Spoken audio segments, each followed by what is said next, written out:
Ted on your side's military reporter Art Kohn has been following this crisis in Syria from the beginning. Art?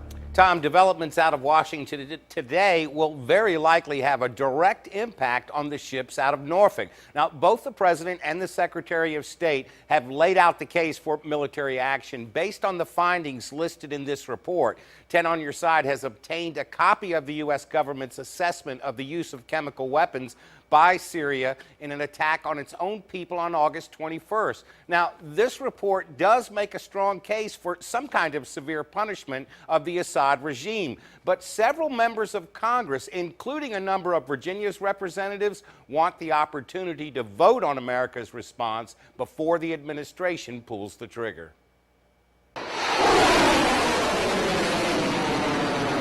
Although the Norfolk-based fleet remains on high alert in the region, it seems no longer a question of if the order to fire will come, but when. And our choice today has great consequences.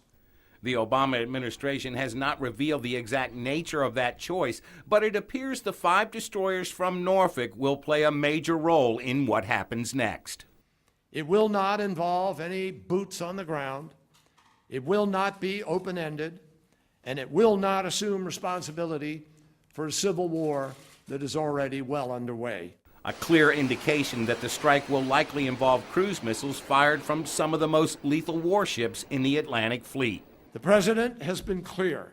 Any action that he might decide to take will be limited and tailored response to ensure that a despot's brutal and flagrant use of chemical weapons is held accountable. Accountable for the deaths of more than 1,400 people, 426 of them children. Through the use of a weapon that 98 or 99% of humanity says should not be used even in war, and there is no action, then we're sending a signal that that international norm doesn't mean much. And that is a danger to our national security. I don't think the President has made that national interest to us. Obviously, we're very concerned about chemical weapons, but I think at this particular point in time, under the War Powers Act, it seems very, very clear to me. You either have to have a declaration of war, you have to have authorization by Congress, or we have to have imminent threat or an attack on American interest, and that hasn't taken place yet. Now, that was 4th District Congressman Randy Forbes on Fox News yesterday. Now, just a short time ago, I received these statements from 2nd District Congressman Scott Ridgell and 1st District Congressman Rob Whitman. Congressman Ridgell says, though consulting with Congress is helpful, it is in no way an adequate substitute for President Obama obtaining statutory authority from Congress prior to the use of military force. Congressman Whitman says the administration has still not articulated their goals with potential U.S. military action and dedicated assets. Now, looking ahead to this weekend, just as our Norfolk-based ships remain on high alert, so shall 10 on your side.